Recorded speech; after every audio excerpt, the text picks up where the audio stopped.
I was very mistaken, guys. I rated the last episode too low. Well, I thought I was just getting bored of something, thought it may have been getting repetitive. I was wrong. Dan to Dan, episode 7. It starts off with this masterful shot, done in first person. I thought this was with a camera. It's a woman panicking in some type of frantic. She is clearly like screaming and shouting, and it just looks interesting.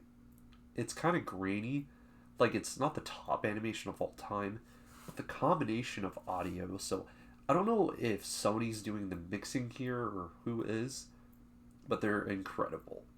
It's just incredible. I think they had something to do with the music, but if they had something to do with this audio, spot on. It takes something that's it makes it just incredible. It just meshes. So it syncs like a symphony, goes together, and yeah, yeah. But we're continuing on fighting this long-haired lady, and Ken goes into his form. He's running around. She gets trapped.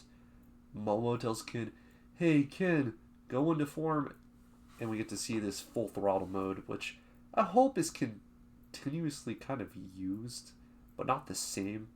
It's like a headbutt sort of move. He goes like full and it is headbutts, which I'm just like, okay, that's interesting move for a form like that.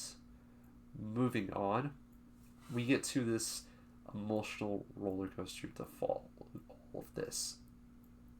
We go back to Era, and Granny Cat is like, hey, she's not breathing, she's not alive, her pulse is gone. Now it's up to both Ken and Momo to try and save her. They come in, CPR, almost trying to pump her heart with their like hands, her new hand powers, and nothing's coming. She's not coming alive. She's just a corpse. This is where our long-haired lady comes back. The one that was out to eat them. She was willing to give up herself.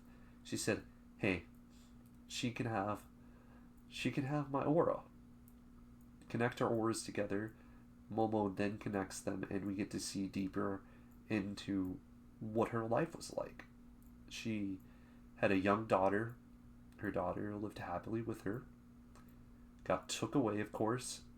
She was beat, bloody, bruised, ran out during the night. Everything else was history.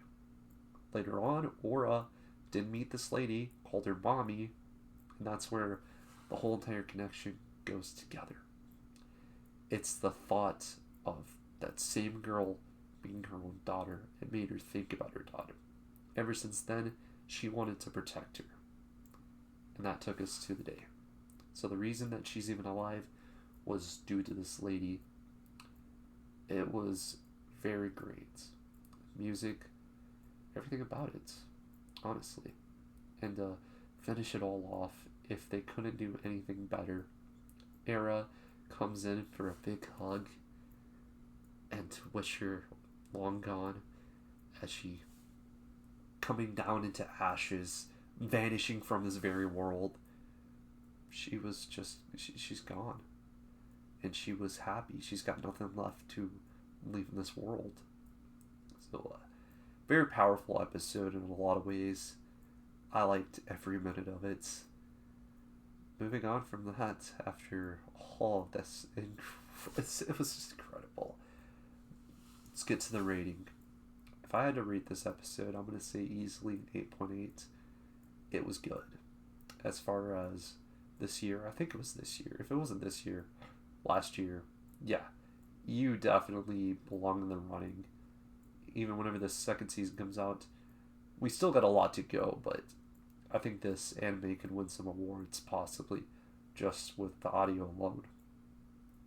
Question of the day, guys. How did you feel about the long-haired lady? I wish we would have at least got a name. That's the thing that makes me sad. While they gave her a nice backstory, it feels like we got to know her for no reason at all. Maybe we'll make a connection later on, and she'll live inside of Era, as weird as that sounds, somewhere in her soul, somewhere something.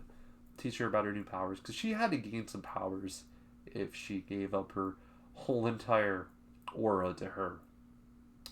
Stay safe, guys. Until next time, peace out.